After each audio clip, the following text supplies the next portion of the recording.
Vel ankommet her til Side by Side. Glæder mig rigtig meget til de næste mange dage, hvor vi skal ud og se ja, nogle af de der lidt mere specielle arter, de har her. Sort impala, springbuk og en af mine favoritter, mountain wheatbuck. Og muligvis vi er heldige i en kodo. Men udstyret det passer, det overlever flyveturen, så nu skal vi på jagt. Og så skal vi se, om vi ikke kan finde nogen. Men indtil videre, jeg har set masser af vildt på vejen. Så jeg glæder mig helt vildt til de næste par dage her. Jeg er sikker på, at vi får nogle fantastiske dage her på Side by Side. Så lad os komme afsted. Udstyret er klar.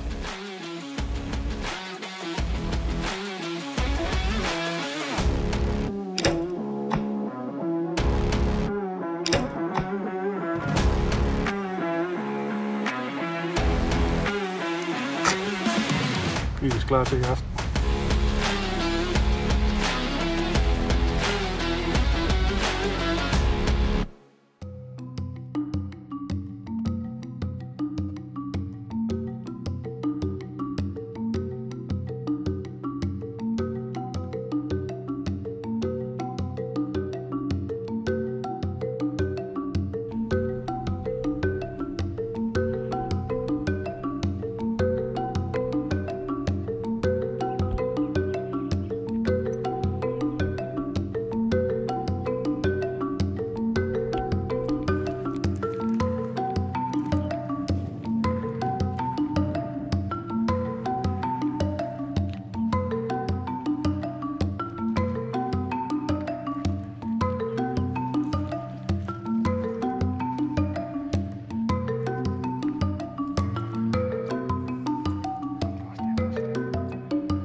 Nu går det den stille og roligt.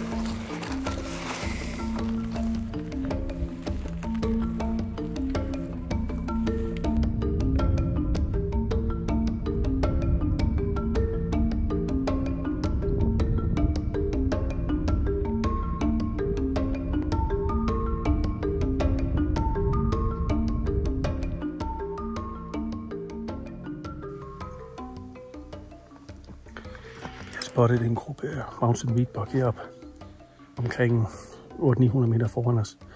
Vi har været på jagt i halv time, 3 kvarter. Det er væltet rundt med vildt, men vi vil prøve at komme tæt og så ned fra. De er lige når de er på vej ned mod vejen. Den vej ned mod slugten, så vi prøver, om vi kan afskære dem vejen. Men jeg tror, det kan lade sig gøre. Jeg tror, det kan blive rigtig fedt det her. Ja, 900 meter. Så vi krydser fingre for, at det kan lykkes.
You got it! Brilliant shot.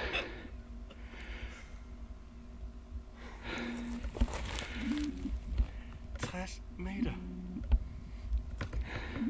Det er derfor, man skal have et Garmin-sigte. I think it was a little back. Hold nu kæft, Bjørn. Det var fandme et flot skud. Prøv lige at filme det hul, jeg har her. Det var godt nok vildt skud, du havde her. Du skød lige ind igennem grenen her og så op. Ja, jeg kiggede lige med håndkikkerten, der var fri. Fantastisk. Det var over 60 meter. 60 helt præcis. Fantastisk Mountain Reedbuck han her. Det er helt vanvittigt. Genialt. Kæft, en pyrs. Der var en hund lige bag ved ham også. Han var klar over, at der var noget, men han vidste ikke, hvad det var. Jamen, jeg tror, der har været 7-8 dyr heroppe i den gruppe her. Og vi kunne gå hernede på vejen, vi kunne komme ind, men vi turde ikke at filme på vej herhen, fordi så havde de set os. Men heldigvis er vi solen lidt i ryggen, så det var helt perfekt. Men... Genial. Så flot, Johnny. Mega fedt skud. 60 meter. Det er Garmin, når det vender. Og så de tunge pile, men hvad jeg lige kunne se, så var der godt med blod deroppe. Sådan en mega mit her, den laver altså godt hul i sådan en dyr. Fedt, mand. En af signaturdyrene her hos Side by Side Safaris, men hvilken pyrs. Fedt og flot afslutning, det kan ikke gøres meget bedre. Man kan godt se, han sagtede farten lige da jeg taber ham i kameraet. Ja. Men han har faldet om ikke... Men han stod en lille smule skråt på. En lille smule, ja. Men ikke kriminelt eller noget, men helt perfekt. Men 60 meter. Jeg kunne lige trække tilbage, måle afstanden, og så kørte pinden lige ned på. Og så holdt jeg bare stille og roligt, og så tryk, og så gik den af, og det var helt perfekt. Tillykke. Tak. Det er virkelig flot. Første trofæ her i Eastern Cape med Side by Side. Sikke en fantastisk aften. Vi har set, det er anden pyrs nu på Mountain Reedbuck. Vi har været på 3 pyrser nu på kuduer. Vi har set masser af vildt her til aften. Og hvilken aften? Jeg tror, vi har set 10 arter. 10 arter. Lige til solnedgang. Sådan. Ja. Nu er der blot her.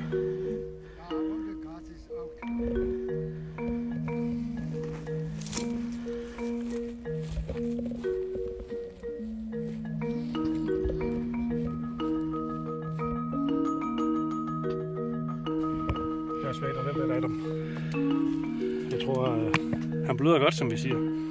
Mega Meat har lavet sit hul.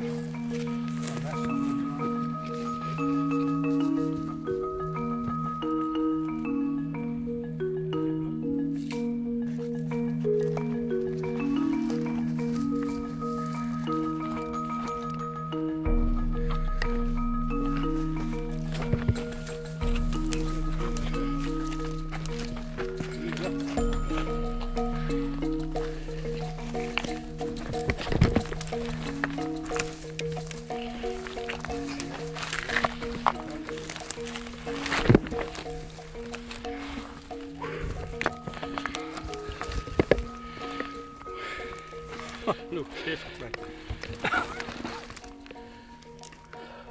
Gud er smukt dyr, mand. Er du sindssyg, hvor er han smuk. Hvad siger du så, Bjørn? Den er bare fin. 60 meter. Tykhalset, flot gammel han. Med fine nedslidte tænder og det hele. Det kan jo ikke være bedre. Stort tillykke. Tak. Nok et af de vanskeligste dyr overhovedet at jage med bue og pil. Og så en Mountain Reedbuck. Og så få ham på pyrs. Skudt på 60 meter. Er du sindssygt, hvor er han smuk. Er det ikke et vanvittigt dejligt trofæ? Jo, det er helt vildt. fed jagt på dem, og et af signaturdyrene her hos Side by Side Safaris, hvor at vi har en rigtig stærk bestand af dem, og det er et af de vanskelige dyr at komme til i Sydafrika. Der er ikke mange, der har dem. Jeg tror ikke, der er ret mange danskere, der har skudt sådan en her med buen. Og ikke på pyrs. Ikke på pyrs i hvert fald. Det tror jeg ikke engang, der er ret mange, der har. Men lad os få taget nogle billeder og noget værk i det sidste lys. Og tror du så ikke, vi skal hjem og fejre det med en gin and tonic? Eller 2. Så lykkes det her til aften at få den her fantastiske Mountain Wheatbuck. Vores anden pyrs efter Mountain Wheatbuck her til aften. Vi har prøvet på flere kudu også, men vi har været rigtig, rigtig tæt på flere gange. Og så her til sidst, så spottede vi en gruppe, hvor der var 2 hanner og 5-6 hunddyr. Og der lykkedes det mig, eller os, at komme ind på 60 meter. Og jeg har trænet hjemmefra, og jeg trykker på knappen på Garmin. Og den sagde 60 præcis. Og jeg lod pilen gå. Og hvad han løbet? 60 meter. Og super flot trofæ, super flot krop. Glæder mig rigtig meget til at få den her hjem. Skulder mig til Danmark, men stor tak til Side by Side indtil videre for en fantastisk første dag. Tak til Adam og tak til Bjørn for nogle rigtig fede timer her. Tillykke, Johnny. Mange tak. Vanvittig flot skydning. Imponerende. Og et smukt trofæ, du har fået her. Og en af de absolut sværeste at jage med bue og pil. Og specielt på pyrs. Der er ikke mange, der har skudt Mountain Wheatbuck med bue på pyrs. Det er der ikke, der har. Det er helt fantastisk. Den her er din. Stort tillykke. Tak. Fed første dag.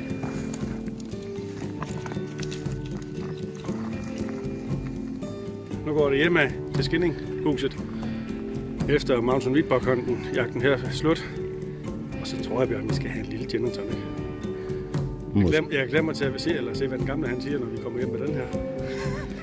Fed jagt. Fed jagt. Super jagt.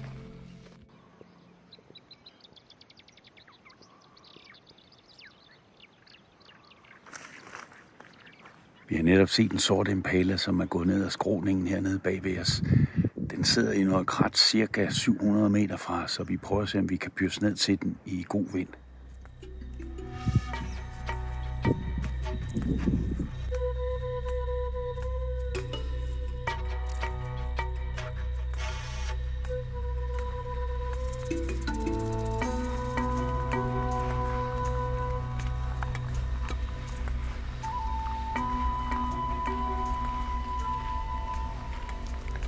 Sig til ham, vi sætter os her. Han skal få vanskeligt på at komme over os.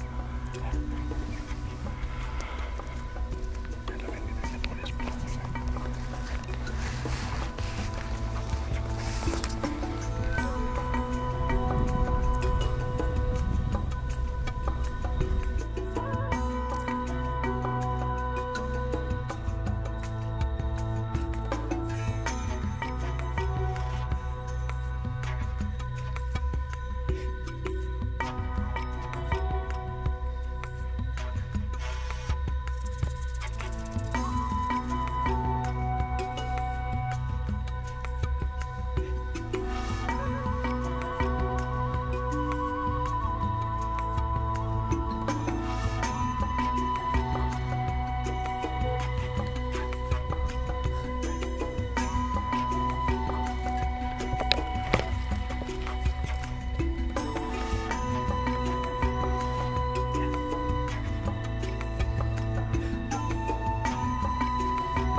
Ja.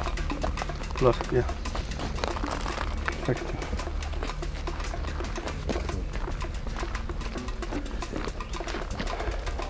Det tegner rigtig godt. Godt med blod. Det er rigtig blod. Vi kan følge sporene. Han er gået ned i sengen her, og det bliver... Jeg tror, han ligger lige heroppe.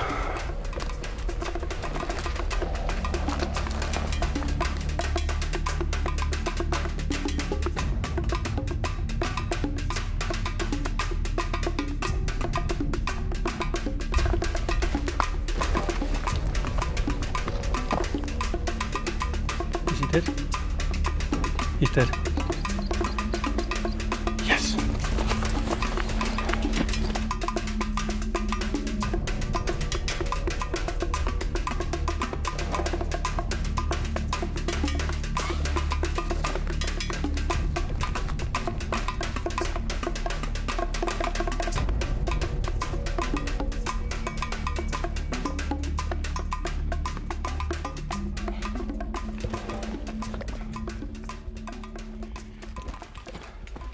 Thank you so much, Adam. Thank you so much.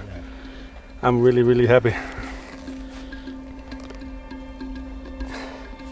Han er gudesmuk.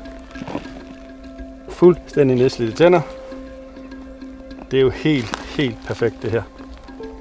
Rigtig godt skudt. Happy, happy, happy. Det er jo helt vildt det her jo.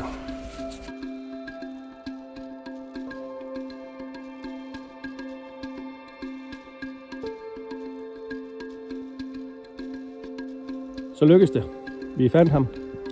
Han er gået en 60-70 meter med en perfekt pil. Spotter ham på 600-700 meter. Kom i en god position. En gammel, flot impala med nedslidte horn. Tænderne er nedslidt, så virkelig lykkelig. Smuk skin. Så jeg er overlykkelig for det her trofæ her. Så stort tak til Side by Side, til Bjørn og til Flemming for indtil videre første jagtdag reelt. Så jeg kan bare anbefale det her. Det her det er et buejagtsparadis, det kan jeg godt fortælle. Bare man anbefale herfra.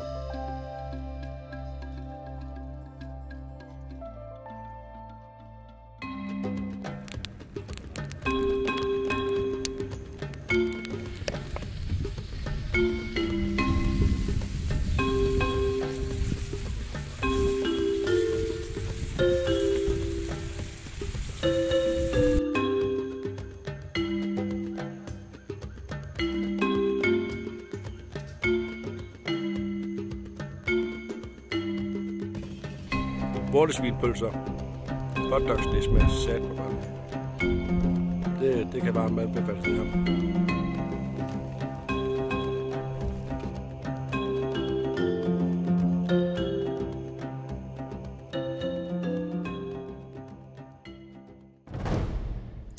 Mekanisk Megameat.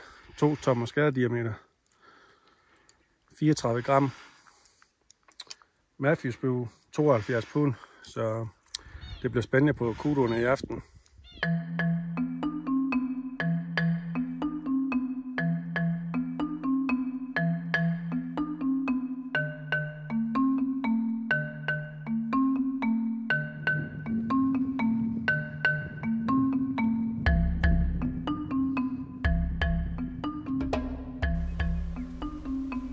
It's not the same bull.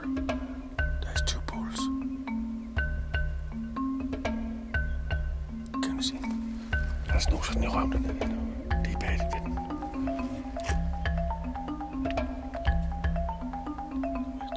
It looks like a nice bull.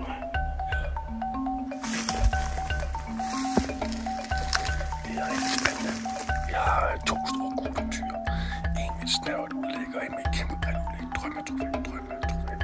Og så er der 15 hunde og en lidt yngre tyr, og så er der 3 tyre. Og vi har været i gang i en halv time nu. Det er helt vildt det her.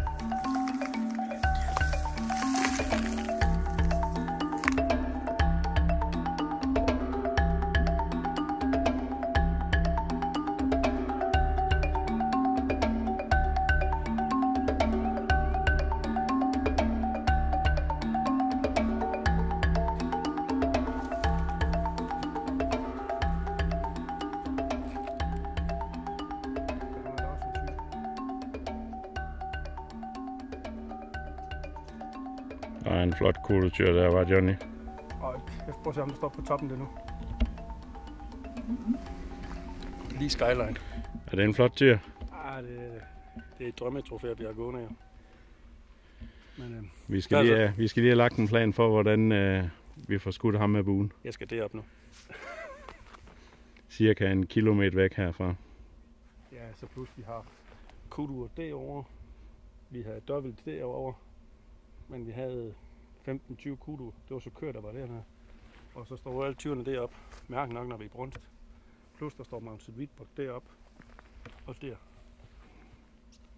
Det er ikke vildt, vi mangler her. Er du ved at få stress? Altså en lille smule.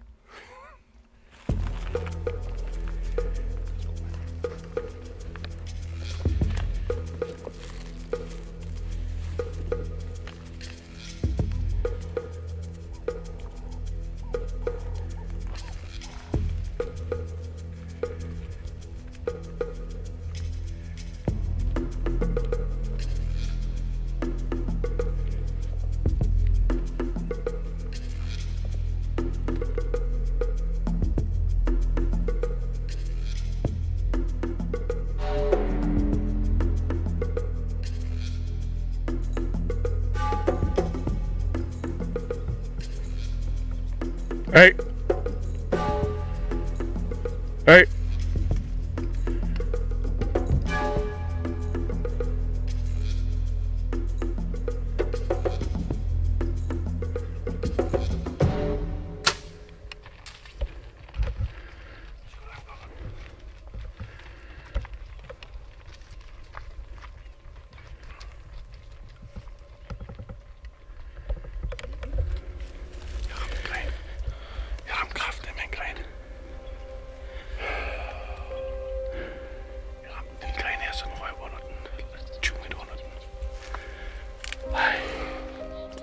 Chance ellers, hva'?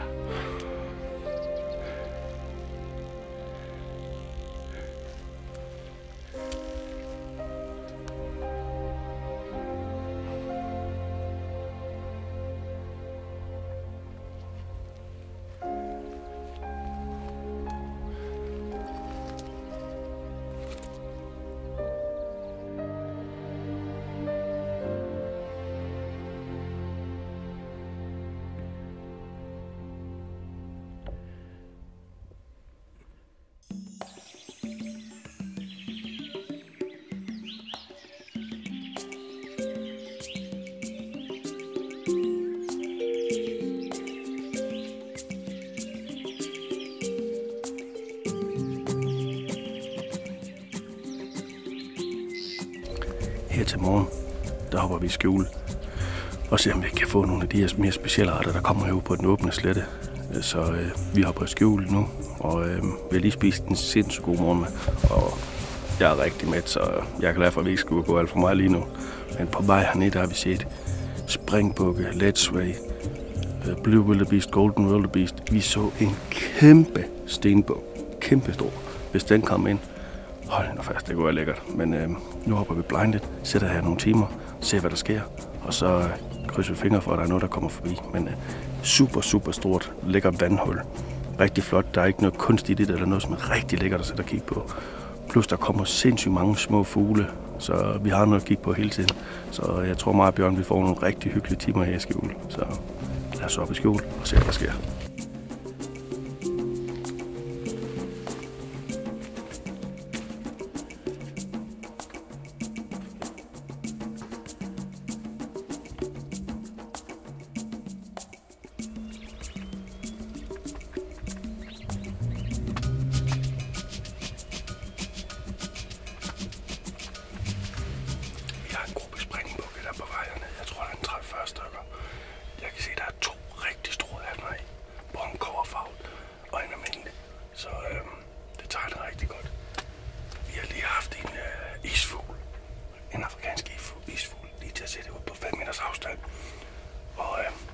Fantastisk syn, så det kan godt blive en vild dag. Jeg er bange for, at jeg kommer til at sætte sådan her hele dagen og kigge på alt muligt forskelligt, men det bliver sjovt.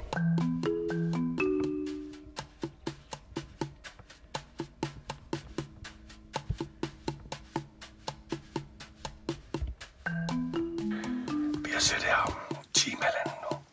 Jeg har haft masser af springbuk herovre på den anden side af søen. På 60 meter. Jeg tror, vi har haft 200, så går lidt over. Rigtig spændende. Vi har haft blisbuk, strusse, blå wildebeest, landsvag, alt muligt. Men det er ekstremt spændende. Vi mangler bare lige det sidste, så lykkes det. Men jeg har aldrig prøvet at sætte sådan et sted og se så meget forskelligt og flotte dyr trofæer. Så jeg glæder mig faktisk, at jeg sætter de næsten mange timer så op på, vi får bare endnu flere dyr til på. Vi skal bare lige det sidste.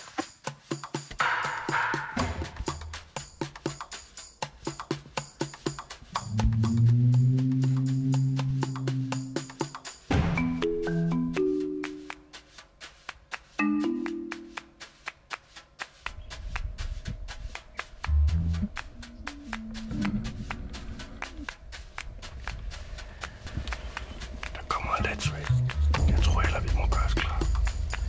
Hvis han kommer ind, så får han.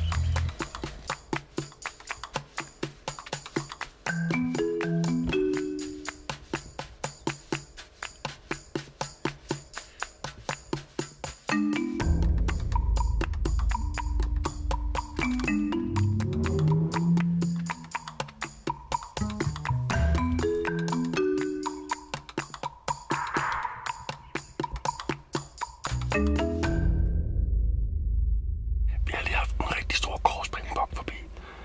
Desværre var han lige ude på det stive, men han er gået hen over her, over bakken, over i nogle kaktusser. Vi prøver at tage en pyrs på ham nu. Jeg tror faktisk, det kunne lykkes det her. Han går et rigtig godt sted. Det prøver vi.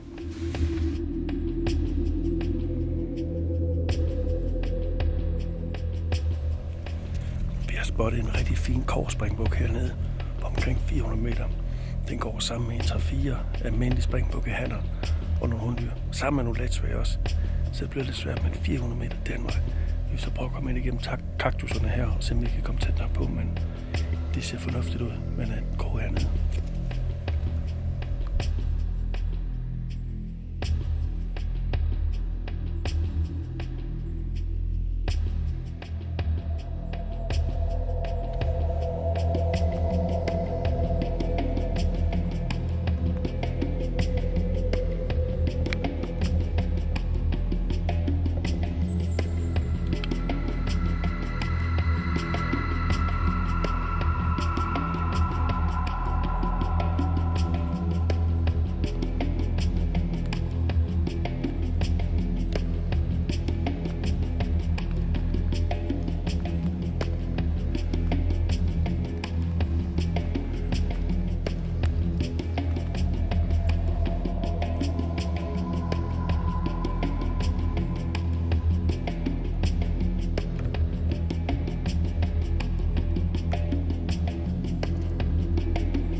Sikke en pyrs.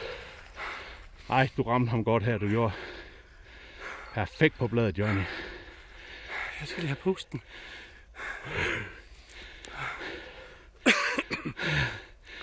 Ej, vi fik ham her i alvorene. Vi har spottet ham for, jeg ved det ikke, 400-500 meter herfra. Vi kører op imellem alvorene her, op imellem busken. Og vi kommer ind på ham. Og jeg skal lige have ham fri, og så skyder jeg så. Og han gik ned. Vi er lige skudt til en korsspringbuk herop. Den kom frem, eller fri, og jeg trækker tilbage, skyder. Den dukker sig desværre i pilen. Gik lige rundt, skød en gang til. Så løb den 20-25 meter, og nu har jeg lige givet den sidste pil. Bare lige for at være helt sikker. Super pyrs. Helt vildt. Altså, smukt dyr. Det er helt perfekt. Nu lad os gå op og kigge på den.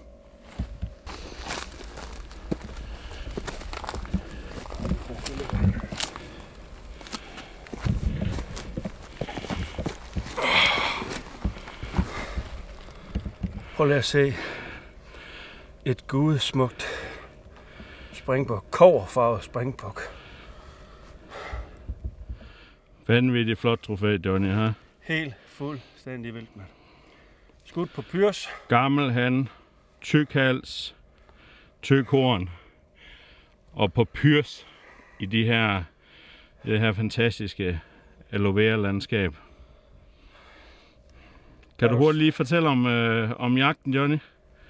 Jamen, vi spottede ham på 400 meters afstand hen over kløften, og så han gik sammen med 4-5 andre springbukke, almindelige springbukke, 4-5 Let's Ray, og en eller anden mærkelig grund, så kunne vi komme op imellem dem, og så fik vi skudchance til ham her, og jeg skyder, og jeg rammer ham, og så løber han for 50 meter igen, og så kommer vi op, og så giver vi ham den sidste, så det var en helt fantastisk pyrs. Smuk trofæ, smuk jagt. Gud, smukt dyr. Altså virkelig flot med skin og det hele. Ja, jeg ved ikke, hvad jeg skal sige. Han er en tusind tak til Bjørn og til Flemming og Adam. Det har været nogle fantastiske dage her på Side by Side. Jeg kan varmt anbefale det. Vi har arbejdet. Jeg må indrømme, kuduerne, det er nok den sværeste vildart, jeg nogensinde har været på. Jeg har prøvet en del ting, men dem kæmper vi med, og det skal nok lykkes. Vi har nogle dage nu, så nu fik vi en springbuk, en af de trofæer, jeg allerhelst vil have, og så lige en kobberfarve, og så på pyrs. Så nu hedder den kudu, og det skal nok lykkes til sidst. Men jeg kan ikke vente med at komme herned igen til næste år. Det er helt vildt, det her nu. Jeg har aldrig set så meget vildt før, og jeg har været nogle steder rundt. Men det her, det må jeg sige. Og trofækvaliteten på dem, det er vildt. Så tusind tak til Side by Side og til Bjørn og Flemming og Lene. Stort tillykke, Johnny. Tusind tak.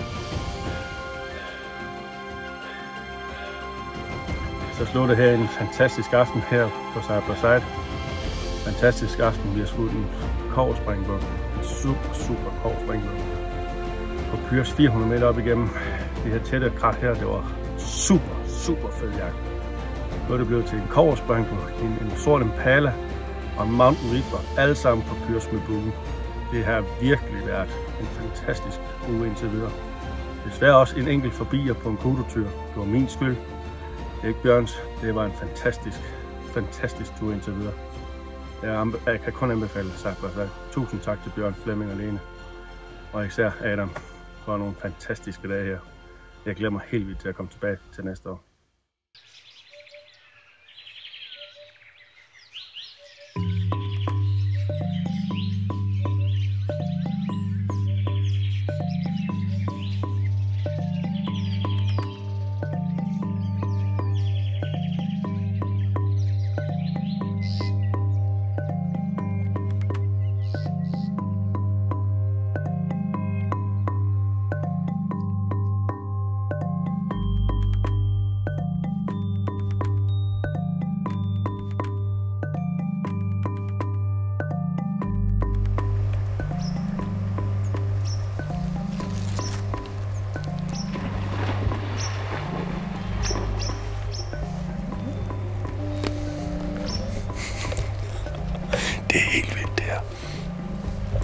see, that's right down here. Porcupines over here. Jeg ved ikke, how many warthogs. It's crazy.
Hvad skal du lige her, Byrs?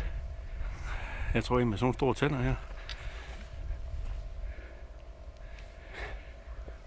Vi så ham 100 meter tilbage herinde. Så jeg ham, hvor han gik. Så lige pludselig spottede jeg ham, hvor han lå ned herhenne. Og så rejste han sig op, og jeg fik trukket. Og jeg blev ved med at spørge Bjørn, har du den? Og jeg fik nej, og jeg holdt buen, og jeg holdt buen. Til sidst, så siger han, ja, jeg har den. Og så kunne jeg så sætte den ind her. Og jeg tror, at drengene derhen, de har set den gå ned. Men jeg tror, det var sådan et stykke her præsentering på den. Sat med en stor gris. Fed Byrs. Det var efter ham, mens han gik og spiste derinde, og så lige pludselig havde han lagt sig. Han forsvandt simpelthen fra os. Ja, det var... Og jeg kunne høre noget, der puslede henne, og jeg kunne bare ikke forstå, hvor fint han blev han af. Men han lå... Jeg havde den gren, der stikker ned der, så jeg skulle lige til højre på den. Heldigvis så kigger han den vej der og rejser sig op og gør sådan her. Og så kunne jeg lige sætte den inde der. Suveræn Pyrs. Suveræn. Det er fedt med buen, og det var 21 meter. Det er det fede med sigtet. Bare trykker, og så op. Flot, Johnny. Fed chance. Jeg holdt den nok i 30 sekunder, 40 sekunder. Men jeg tror, jeg ligger lige herovre.